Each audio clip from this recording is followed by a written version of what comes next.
Welcome to the True Grime Stories podcast, where in every episode, we'll unravel a new mystery of cleaning business transformation from a grimy mess to a great success. Join me, your host, Jeannie Henderson, as together we dig up cleaning business secrets that you've been dying to know.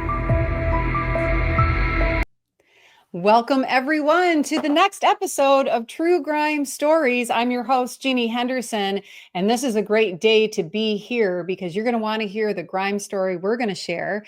I have one of my friends with me today, Keely Graves, and Keely is in Bismarck, North Dakota, and has her Keely's Cleaning Crew business there. She started it back in 2014 when she was switching jobs. Because she needed to take care of her son who was dealing with some health challenges. And the cleaning business afforded her that opportunity to, have a flexible schedule. And I think a lot of us have, a story like that where we have a life change that happens. And the cleaning business gives us that opportunity to be home with our kids or, take care of a family member. So that's great to understand. Many of us end up in that way. And she has built her business over several years. And even though Bismarck isn't, this huge town, she's been able to build a big business there and is serving over 300 clients today. And she has the core value of people over profits. I love that. And so she, in addition to providing great service, she also provides great jobs for her team, and she takes great pride in that. So welcome, Keely. So glad to have you here today.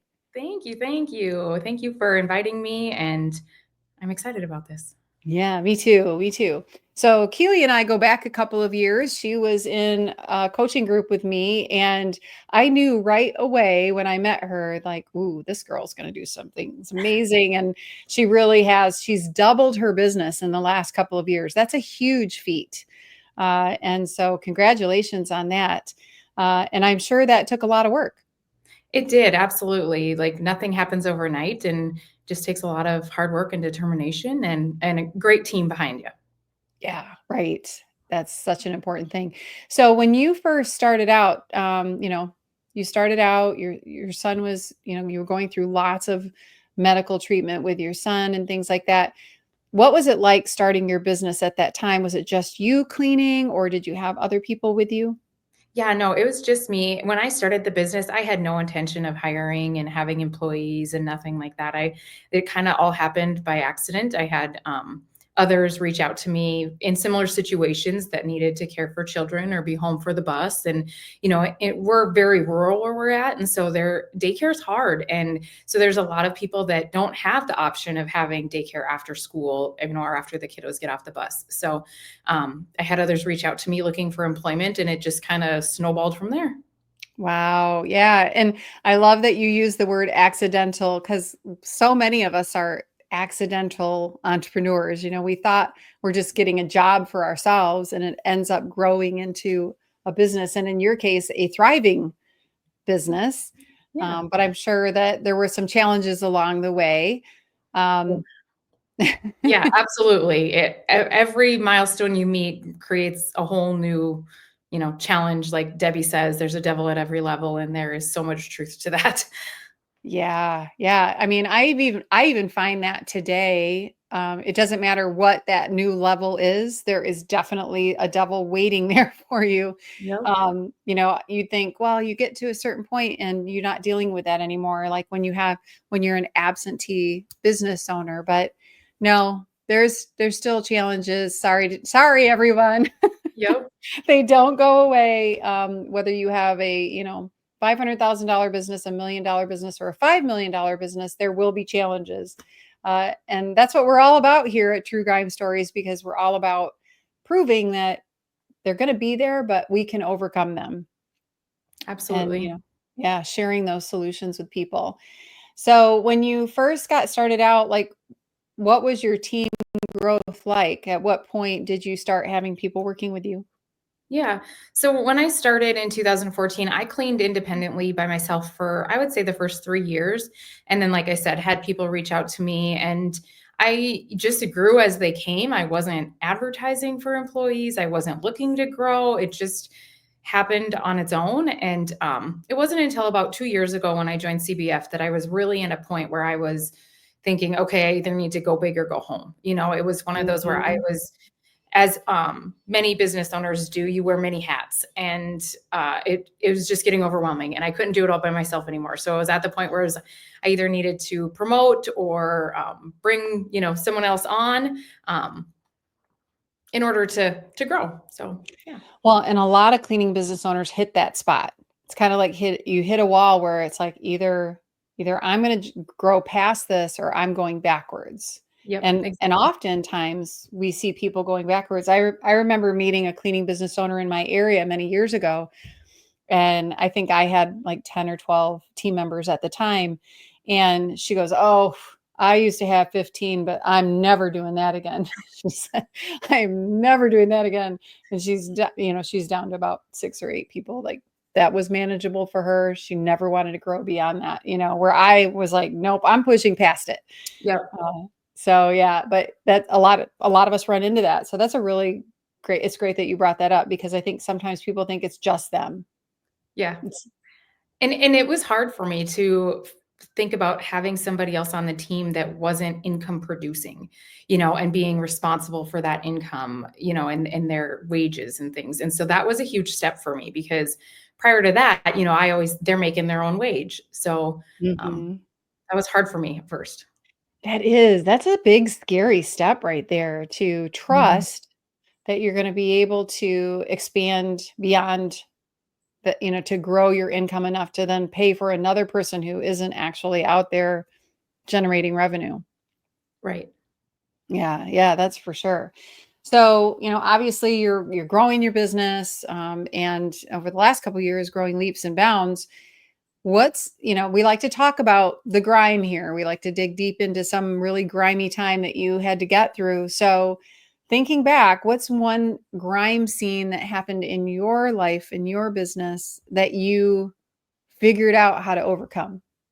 Yeah, it kind of all ties back to my son. I mean, he's the reason that I started the business, and he has watched me grow throughout the years. And I think one of the big steps for me, and I even get emotional talking about it, because he would see me working night and day and past the Mhm. hours, and it got to the point where and don't get me wrong, there were moments that he was very proud of me, and I could tell, mom's employees and mom's office and mom's clients and stuff. But there was also times where he saw, like, I was working all the time. And so in the evenings, he'd want to do something fun, and I wasn't available to do it because there had to be payroll to do, or scheduling, or invoicing, or Mm. whatever the case is. And so, seeing him grow with me throughout the business is really like what was my time, where I was like, I need to be able to spend more time with him. And we all grow a business and have a business to have that flexibility and the freedom, and I wasn't having that at all. Mm. So, Yeah, and it, I mean, I don't know about you, but I love running a business. Like, it's fun, it's mhm. exciting. I'm like winning a game every day, like fighting, and I'm competitive. Yep. But you started it so you could have more time, right, for him, and then you find yourself, pulled in that direction. So that's something that many of us run into. Lots of us are moms who start these businesses, and so I'm really glad that you brought that up, because it's a one of those things that pulls at your heartstrings when your child is like, "Mom, I want you to spend some time with me." And you're like, "But wait, I have to get payroll out, because if I don't pay my employees, they won't show up tomorrow." Yep. So Yeah, and there it's you funny, are. Yeah. because throughout the years, he's watched it. And so I do have a really funny story that I would like to Mhm. share, if Oh, that's. yeah. So, we have a small building on our property. My husband and I, we live in the country, and we have animals and things and horses. And so we had a small building on our property, and we moved it, and we are building it into a bunkhouse. And so with my son's health problems, we're not sure what the future holds for him, and if he will be able to live on his own at some point. He's Mhm. very functioning, very capable. So not saying he won't, but just planning ahead to have that space if he needs it. And so Right. he had asked me one day when we were driving, he said, "Mom, where am I going to live when I get older?" And I said, "Well, you can live anywhere you want, but if you want to live, that bunkhouse is yours. You can call it your house if you want." He goes, "Oh." He's thinking, and you could really see the wheels turning. He goes, "So I'm going to run the cleaning business from that bunkhouse?" Oh, I was like, yes, if that is what you want, absolutely. oh, I So, just and got this goosebumps when worked you for years. told me that. Oh my Yeah. gosh. He just assumed, like, Yeah. He's like, "That's what I'm gonna do," that's and my I mean, girl. his mind can change 37 times by that time, but, it was really heartfelt because he's like, Oh, "That's what mom did, that's what I'm gonna do," so, yeah. Oh, I love it. Oh, okay. yeah. Yeah, that's a good Told you, I get story. emotional too. Yeah. Yeah, but isn't it great? They are watching. Our Mhm. children are watching us.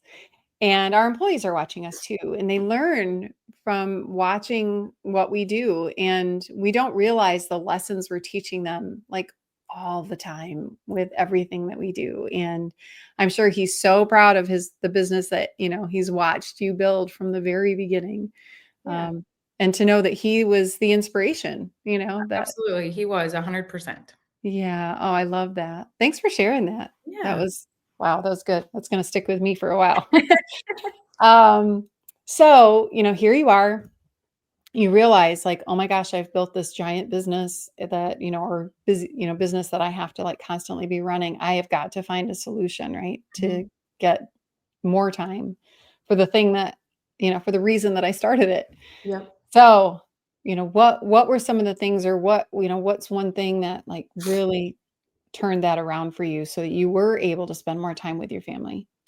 I feel like, we're still getting there and, there's always leaps and bounds, but I think Mhm. is one of the big things is really having the right people in the right places and being able to trust on your team and being able to delegate and understand that, it may not be, done is better than perfect is what, I've heard so many times. And I am a perfectionist at heart. And so I, do get caught up in trying to make sure something's perfect before rolling it out. But you're always growing and you're always like learning. And so I think that is one of the biggest things that stuck with me is having the faith in others and really being able to trust your team.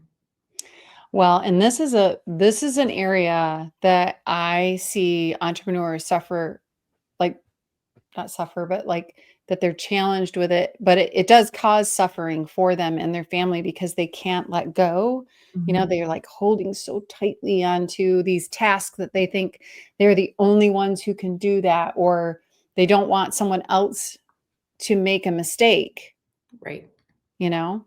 I When think my Terry biggest fear is that Yeah. have them make a mistake and feel like it's still my problem because I didn't lead them or train them correctly. Not at their fault that they made a mistake, but I take things so personal. And so that is something Right. that I have really tried in the last several years to work on myself on. Yeah, that's a big step. Mhm. Is letting go of something, letting trusting it into someone else's hands, being able to trust parts of your business to people. But you mentioned something, right as you were starting to talk about this, is right people, right seat. Mhm. And I see this so often. Like sometimes people just by default put someone in a seat because they have that person available, but they aren't necessarily the right person. I know I did that early on. I had somebody who had been cleaning like half of her adult life and she just couldn't clean anymore. Yep. And I And I kept trying to put her in a seat. Yep, I'm guilty of the same thing. So yeah. And it's taken a couple of lessons to learn that not everybody is good at everything. And it's, at no fault of theirs and it's nothing Mm-mm. against them. It's just, my family and us, we're such go-getters and we just figure it out and find a way to get it done no matter what it takes. And that's not everybody, and that's okay. Right. Yeah. And it is. It's hard. Most people don't have that entrepreneurial spirit that Mhm. they're going to be able to do it. Could you share like an example of like when you put somebody in the wrong seat? Yeah, I had a cleaner that was with me for 3 years, 3.5 years, and chose another career to because she had a back injury, not at work, but a Mhm. back injury, and that Mhm. she struggled cleaning. And so she's an amazing person, and I truly enjoyed her, and she was so great. And so I had a position open in the office, and I had always said that it was my goal to get her back because I just loved her personality and her spirit and everything. And so I brought her back into the office and that just, it wasn't her forte and it wasn't a good fit. And, I think we both recognized that. And so thankfully, it was a smooth transition, but it was Mhm. unfortunate. Yeah, yeah. And a lot of times people who are cleaners aren't necessarily going to be able to transition into other roles. It's just not in their skill set or, Right. their Yeah. ability to communicate or whatever. And that's exactly what happened to me too, is I tried to move somebody into a role that really wasn't a good fit for them. We're still friends, but Yep. it wasn't a good fit. So yeah, that is one of the things. But that's often sometimes that's the first step we take, is like trying to move someone from the field into an administrative position. But for you, how many people are on your admin team now? So I have an office manager, and then I recently have a gal that took over a field supervisor position, and then myself. Okay, so there's 3 of you. And what have you learned, getting that right person in the right seat, that helped you get to where you are now? Um, I would say that, somebody that you can trust, like I mentioned before, but also going through their background in great detail, and knowing that they have the skills needed and the training needed. And, obviously you can always train somebody, but they have to have the right mindset mhm. and be willing to learn. Right. Yeah, like we talk about in, like traction, EOS, they talk about the getting it, the GWC. They get it, they want it, and they have the capacity to do it, right? Right. And often people, they get it and they want it, but they don't have the capacity, or they have the capacity, but they don't really want it. Like they have to have all 3 really, like, to fit Yep. in that seat. Yep. Um, and would you say that, like, technology plays a big role in that too? Like people being able to use the technology that you're using?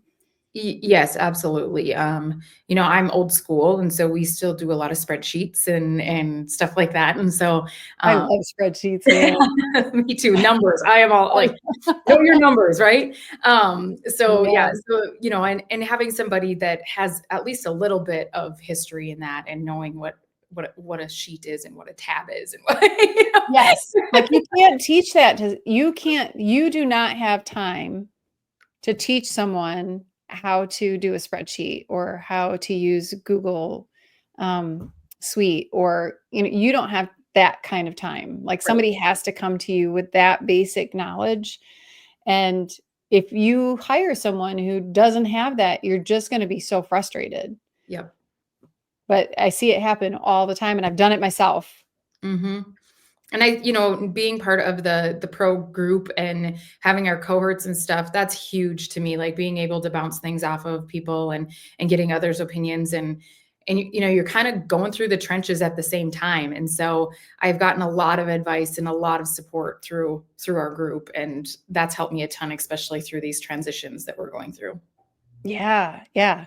And, every time you add someone to your admin team, your revenue has to grow to cover that. And a lot of times we have to make that move before our business is ready. Because if we wait until we can hardly hold on anymore to Yep, find that person, if it takes a long time to find it, it could be pretty detrimental to our business. So we have to, like, it's an investment that you have to make up front. absolutely. Yeah. Well, let's pause here for just a second. We'll come right back. But you just mentioned CBF Pros, which is part of the Ascension program in Cleaning Business Fundamentals. So let's pause here and hear a message from Cleaning Business Fundamentals, and we'll be right back. Perfect. Is your cleaning business a grime story? There's no need to stay stuck in the muck because you're not alone. With over 500 active members and more than 500 graduates of our Cleaning Business Fundamentals program, CBF is the #1 cleaning business academy in the world and has created more mop-free millionaires than any program in the industry. Learn more and let CBF take your residential cleaning business from a grime story to a gleaming success. Well, welcome back, everybody, to True Grime Stories. We're here with Keely Graves with Keely's Cleaning Crew in Bismarck, North Dakota. And Keely's been sharing about how she's been learning to trust others and build a leadership team in her business. So thank you, Keely, for sharing that. Yeah. So we were talking about, getting the right people in the right seat, and what that investment feels like, when you're doing that for the first time. Like, how did you know, like, I have got to get another person on my team? Did you say you just recently added somebody? Yeah, I did have another person in that position, and so she moved on, and so Mhm. we just, have reorganized a little bit and figured out different roles and where we needed the help and what that position looks like. So, it Mhm. wasn't a new position that we added, but, a new person. Yeah, right. So not a new position, but a new person. And sometimes people are really scared of that too, you Yeah, know? absolutely, it changes everything. It changes the dynamic of the team, and with that position being a field supervisor position, and she's in charge of, the text and communication and things like that, but it's been a good change for us. You get scared when things change, everybody does, but for us, it's been really good, so I'm happy about it. Well, I'm imagining that it probably brings some fresh energy that you didn't even realize that you needed, you know? Absolutely. Yes. Yeah. When new people start in a role, like, they see things differently, Mhm. right? Now And it's it her just perspective. yeah, a new perspective. And you mentioned you've used the word trust many times, and this is a key thing that a lot of entrepreneurs struggle with, is trusting their business into the hands of others. And like, the first few times that you did that, did you just like, okay, I'm just going to do this, like rip off the band-aid, I'm just going to let them have these tasks? Or did you kind of hand over trust in small little pieces as you started to hand off things that you used to do? I think a little of both, to be honest. I mean, I think it kind of depended on what it was, but I remember the first time, in our groups and stuff, they talk about, having level 10 meetings with your admin crew. And so one thing for us is we just got an office a year ago. Prior to I that, remember when you got your office. Yeah, so yeah, exciting. yeah, so prior to that, we were doing everything remotely and had part-time admin, not any full-time. So it was kind of the last year we've had a lot of changes, and I really remember the first time we had like our level 10 admin meeting and sharing our actual numbers with the admin group, because prior to that I hadn't really shared where we were at for revenue or things like that. And so that was scary to me. Like, they see where you're at and they just assume like, "Oh, you're making bank," and you're like, "No, I'm not." Not so much, actually.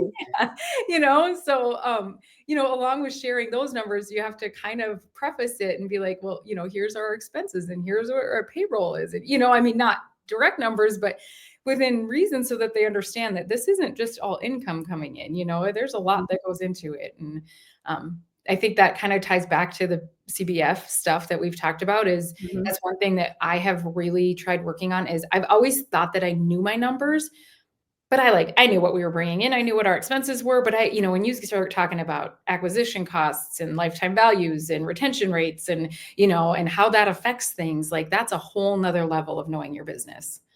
It is, yeah. First, you kind of have to take those first basic steps of just knowing revenue and payroll numbers and things like that. But then, yeah, diving deeper into it, there are certain numbers that if you can just change them by small percentage points, the compound effect of that over time can mean thousands and thousands of dollars Mhm. in, revenue or profit. So, Yeah, yeah, and being part of the CBF has definitely helped me so much in that aspect of my business, and having the coaching and the cohorts and the networking available to just throw something by, and it can be something so simple that somebody else picks up in a heartbeat, but you've Mhm, struggled for weeks with mhm, it. right.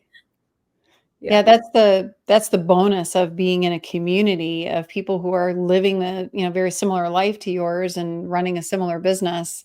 So Keely is in our CBF Pro Ascension program. That's for business owners whose businesses are at $500,000 or more per year. And the cool thing is inside of that, there's over 100 people. There was a picture of it in the commercial there that when we showed it, there's over 100 people in that program, but it's broken into small groups we call cohorts. So it sounds like you have a pretty good cohort going there. Yeah, we do a lot together, and it's very helpful. I've made very good connections with many of them.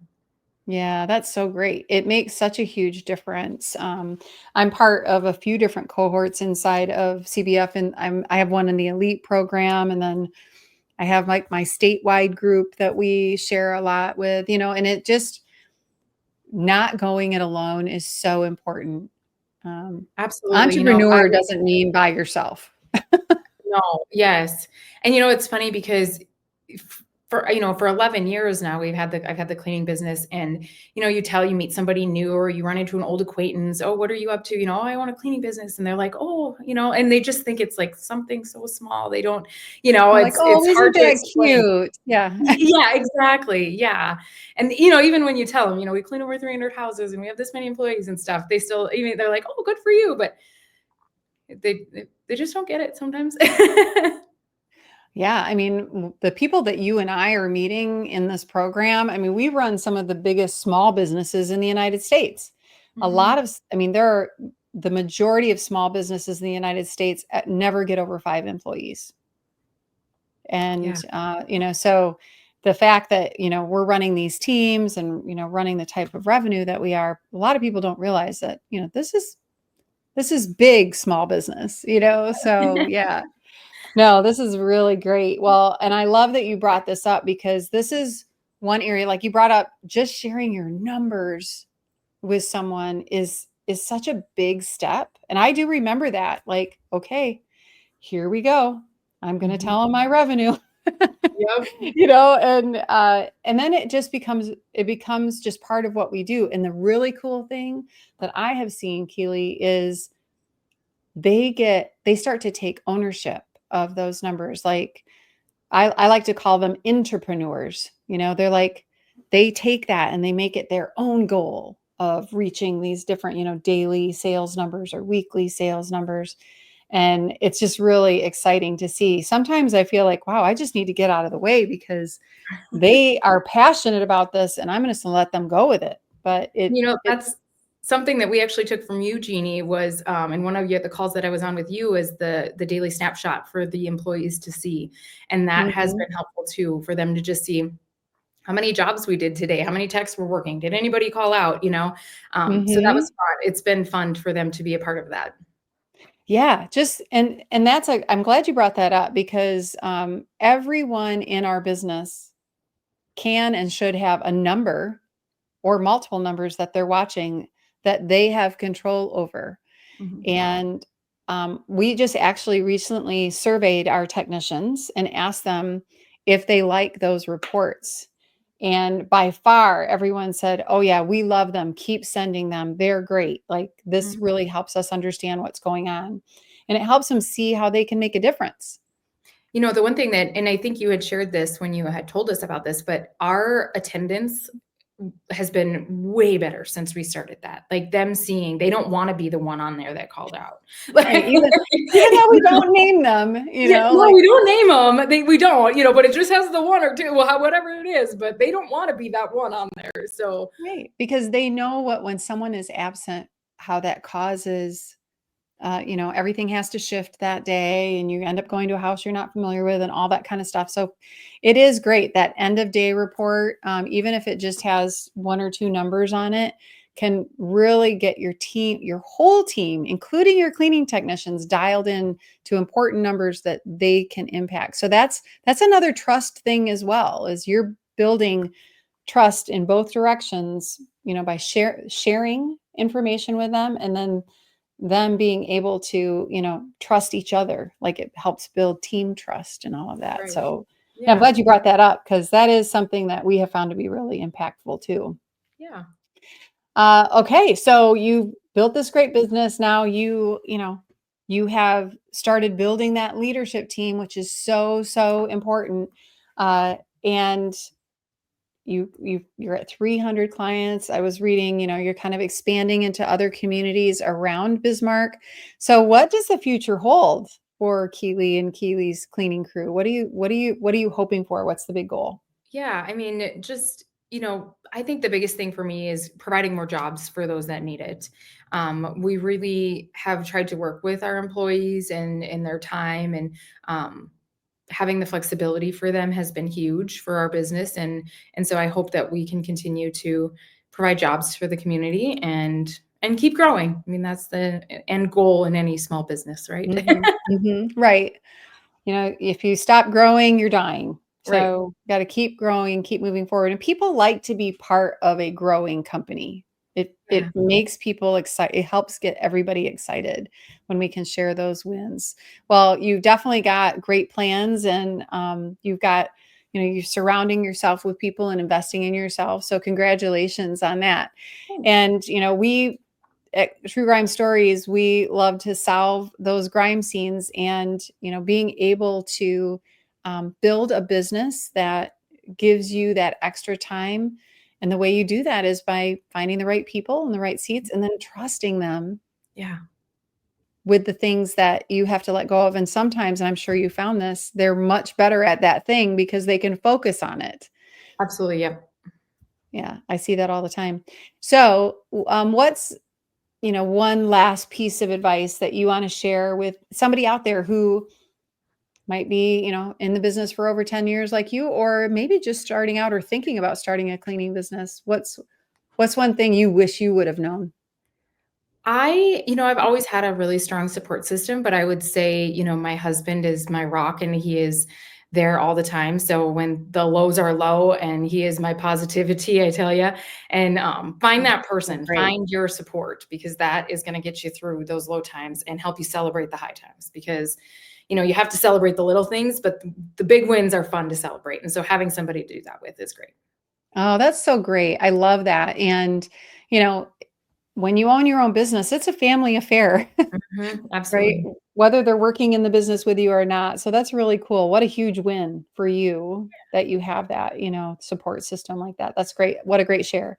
Well, thank you so much, Keely, for being with us today on True Grime Stories and sharing this great share. And I know it's going to help a lot of people. Yeah, thank you very much. And congratulations on your recent 3,000 downloads for the podcast. Yeah, That's very we're exciting. so excited that we're really building some steam, and I'm hearing great things from people.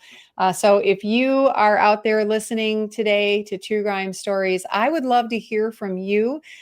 Please, comment, share your reviews. I would love more reviews.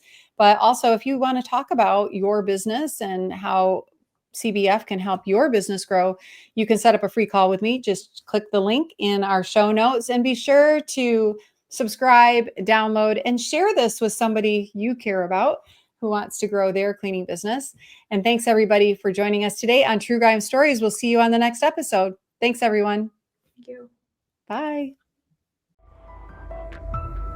That's a wrap on today's episode of True Grime Stories. Thanks for joining us as we investigate the dirty and dangerous world of cleaning business success. Don't forget to subscribe, share, and download so you never miss a single mystery. Check out our show notes for links and more information from today's episode, and you can learn more about our sponsor, Cleaning Business Fundamentals. See you here next time as we solve another grime story.